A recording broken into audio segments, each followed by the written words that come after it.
Good morning dear student. आज हम part 9 कुंडलियाँ लिटरेचर का एक्सप्लेनेशन कर रहे हैं और ये वीडियो आप लोगों को भेजेंगे। आशा है आप इसको बहुत अच्छे से देखेंगे और इसको याद भी करिएगा। ये कुंडलियों को हो सकता है तो हम जब आपका सेकेंड टर्म का एग्जामिनेशन होगा तो उसमें पूछ भी सकते हैं। चलिए तो हम एक्सप्लेनेशन करते हैं। चलिए बच्चों, पहले ये देख लेते हैं। गीत कविता के माध्यम से हृदय के उद्गार प्रकट करना अत्यंत ही प्राचीन किंतु सक्षम विधा है। इन कुंडलियों में ये गिरधर कविराय द्वारा ये कुंडली लिखी गई है। इन कुंडलियों में नीति संबंधी ज्ञान को छंदों में पिरोया व अवधि भाषा में रचा गया है।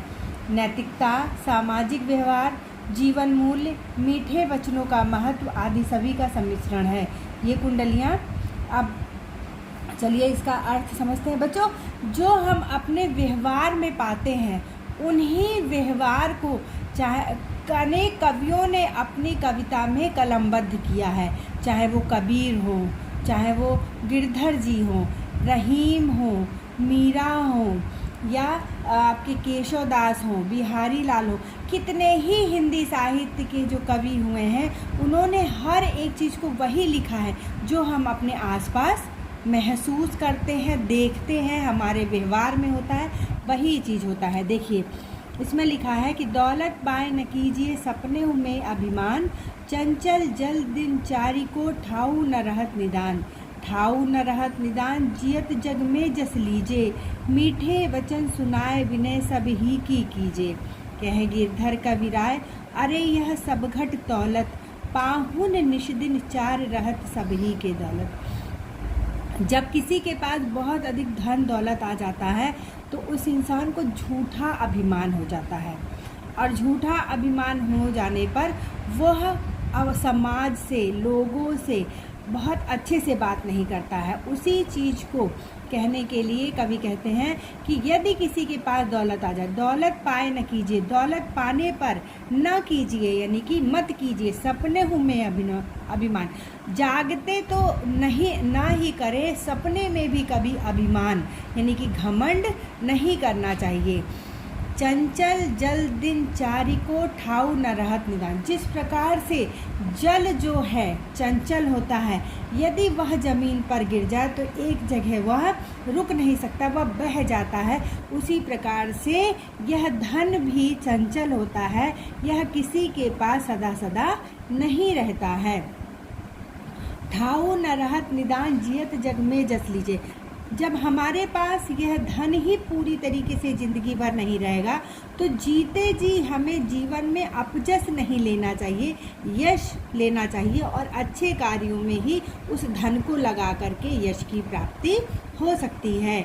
मीठे वचन सुनाए विनय सब ही की कीजिए। धन मिलने पर कभी भी किसी के साथ कटु वचन नहीं बोलना चाहिए, कभी ऐसा वचन नहीं बोलना चाहिए कि दूसरों को बुरा लगे। बड़े छोटे सभी का मान बना करके रखना चाहिए और सभी से अच्छा बोलना चाहिए। मीठे वचन बोलने का अर्थ है कि सभी से मृदु वाणी में विनय पूर्वक सरस शीतल बन करके ही बोलना चाहिए। विनय सभी की कीजिए, सभी की बात मानिए, किसी की बात को नकारिए नहीं, किसी को नीचा मत दिखाइए, सभी को बराबर समझिए। कहे गिरधर कविराय अरे यह सब घट दौलत। गिरधर कविराय जी कहते हैं कि ईश्वर सभी को देखता है। घट मतलब होता है शरीर और दौलत मतलब होता है देखता है। ईश्वर सभी को देखते हैं। पाहुन निष्दिन चार, जिस प्रकार से मेहमान 4 दिनों के लिए आता है और फिर वह अपने घर को चला जाता है, उसी प्रकार से अभिमान करने पे ही यह दौलत भी हमारे पास सिर्फ 4 दिन रहता है। रहत सब ही के दौलत, सभी की दौलत जो है वो सिर्फ 4 ही दिन रहता है। 4 दिन कहने का मतलब है कि बाल्यावस्था, किशोरावस्था, वृद्धावस्था और मृत्यु अवस्था। जब आदमी मर जाएगा इन 4 अवस्थाओं के बाद में तो उस दौलत का कोई भी काम नहीं रह जाएगा। इंसान खाली हाथ आया है और खाली हाथ ही जाता है। कहा जाता है कि इंसान जब जन्म लेता है तो मुट्ठी बांधे रहता है और जब वो मृत्यु को प्राप्त होता है वृद्धावस्था में तो उसकी हाथें खुली हुई होती। कोई भी व्यक्ति इस संसार में ना दौलत लेकर के आया है और ना ही दौलत लेकर के वो जाएगा। इसलिए कभी भी इस आर्थिक धन को, यानी कि ये जो भौतिक सुख सुविधा है, इसको कभी भी अपने लिए कमजोरी नहीं बनाना चाहिए और सभी से अच्छा व्यवहार करते हुए कीर्ति और यश प्राप्त करना चाहिए। अगला देखिए, गुण के गाहक सहस नर, बिन गुण लहे न कोय, जैसे कागा कोकिला सबद सुने सब सोए। सबद सुने सब कोय कोकिला सबे सुहावन, दो को इक रंग काग सब भय अपावन। कह गिरधर कविराय सुनो हे ठाकुर मन के, बिन गुण लहे न कोय सहस नर गाह गुण के। देखिए बच्चों, इस संसार में धन दौलत काम नहीं आता है, गुण काम में आता है। जिसके अंदर क्वालिटीज़ हैं वो चाहे कैसा भी हो, कुरूप से कुरूप इंसान भी अपनी क्वालिटीज़ से पहचाना जाता है। कुछ लोग कहते हैं कि रंग बहुत महत्वपूर्ण होता है, गोरा है तो बहुत सुंदर है, सांवला है तो सुंदर नहीं है। आपने पीटी ऊषा का नाम सुना होगा, जिसने दुनिया में एशियन गेम्स में भारत को स्वर्ण पदक रेस में दिलाया था। एपीजे अब्दुल कलाम, ऐसे ही बहुत से आपको उदाहरण मिल जाएंगे जो अपने गुणों के कारण ही दुनिया में पहचाने गए हैं। तो गुण के गाहक सहस, गुणों के ग्राहक यानी कि समझने वाले सहस्रों हैं, करोड़ों में हैं लोग। बिन गुण लहे न को, और बिना गुणों के कोई भी किसी को पूछता नहीं है। जैसे कागा कोकिला, जिस प्रकार से कौवा और कोयल शब्द सुने सब कोई, जैसे कोयल और कौवे का आवाज़ सभी लोग सुनते हैं, लेकिन क्या होता है कि शब्द सुने सब कोई, दोनों का आवाज़ तो सब लोग सुनते हैं। कोकिला सबे सुहावन, लेकिन जब कोयल बोलती है तो वो सभी को बहुत अच्छा लगता है। दो को एक रंग, दोनों का एक ही रंग होता है। काग सब भय अपावन, लेकिन कौवे को कोई भी पसंद नहीं करता है क्योंकि वह अपवित्र होता है, गंदी चीज़ों को खाता है और उसकी बोली भी बहुत ज़्यादा कर्कश होती है। कह गिरधर कविराय सुनो हे ठाकुर मन के।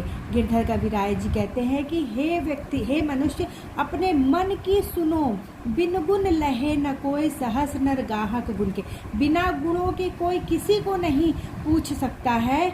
हजारों करोड़ों लोग गुणों की ही पूजा करते हैं, अतः अपने अंदर गुणों का विकास अवश्य करना चाहिए।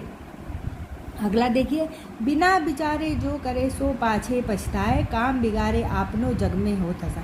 बच्चों, कोई भी कार्य करने से पहले हमें सोच लेना चाहिए कि इस काम में हमें कीर्ति मिलेगा, अपकीर्ति मिलेगा, हानि होगा, लाभ होगा। थोड़ा सोच करके हमको किसी भी काम को करना चाहिए। और यही बात हमारे बोलने पर भी निर्भर करता है कि हम वही चीज़ बोलें जो अच्छा लगे। ज़्यादा बोलने वाला व्यक्ति कभी कभी ऐसा बोल जाता है कि वो अगले को अच्छा नहीं लगता है। तो बिना विचारे जो करे सो पाछे पछताए, बिना विचार के जो व्यक्ति कोई काम करता है और काम बिगड़ने पर वह बाद में पछताने लगता है। काम बिगाड़े आपनो, अपना काम तो बिगाड़ता ही बिगाड़ता है, जग में होत हंसाए, और पूरी दुनिया में उसकी हंसी भी होती है। जग में होत हंसाए चित्त में चैन न पावे, और जग में मतलब कि दुनिया में लोग उस पर हंसी भी उड़ाते हैं और वह व्यक्ति भी मन से कभी भी निश्चिंत यानी कि सुनिश्चैन नहीं पाता है। खान पान सम्मान राग रंग मन ही न पावे, जब उसकी बेइज्जती हो जाती है उस व्यक्ति को, तो उसे खाना पीना सम्मान कोई भी खुशी मनोरंजन उसको अच्छा नहीं लगता है। कह गिरधर कविराय दुख कछु टरत न टारे। गिरधर कविराय जी कहते हैं कि यह ऐसा दुख है कि जब दुनिया में व्यक्ति की बेइज्जती हो जाती है तो यह टालने से भी नहीं टलता है। खटकत है जीएमआई, हमेशा 24 घंटे हमारे दिमाग में वही बेइज्जती खटकती रहती है कियो जो बिना विचारे, और यही लगता है कि हमें बिना विचारे वह काम नहीं करना चाहिए था।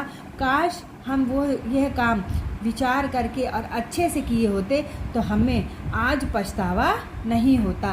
बच्चों, इसमें गिरधर कविराय की आप लोग जीवनी भी लिखिएगा और हर चैप्टर की जीवनी लिखिएगा, क्योंकि हम पेपर में आपसे जीवनी ज़रूर पूछेंगे। बच्चों, चैप्टर 9 का एक्सप्लेनेशन हम आपको भेज रहे हैं। ये चैप्टर 9 का एक्सप्लेनेशन देखिएगा, क्वेश्चन आंसर हम ऑलरेडी भेज चुके हैं आपको। इसके बाद है चैप्टर 10 बंटवारा, इसको पढ़िएगा और इसका वर्ड मीनिंग, और इसमें आपका जीवनी नहीं है किसी का भी, जीवनी नहीं लिखना है, इसको पढ़िएगा और वर्ड मीनिंग लिखेगा। बच्चों ICSE बोर्ड यानी कि काउंसिल के अकॉर्डिंग आपका बंटवारा के बाद आपका सेकेंड टर्म का कोर्स कंप्लीट हो जाएगा। और इसमें चैप्टर 12, 13 और 15 ये रिड्यूस किया गया है, ये है आप लोगों को नहीं पढ़ना है। अब बस आप लोगों को आगे चल करके चार चैप्टर और पढ़ना है, ठीक है ना। तो इसलिए चैप्टर 6, 7, 8, 9, 10 ये 5 चैप्टर आपके सेकेंड टर्म में है। और इसके बाद आपका ध्यान से सुनिए, चैप्टर 12, 13 और 15 इसको रिड्यूस किया गया है। 20% जो कोर्स है उसको रिड्यूस किया गया है। और फिर उसके बाद आपका बचेगा 11, 14, 15, 11, 14, 16 और 17 ये बाद में हम आपको पढ़ाएंगे। Okay, thank you.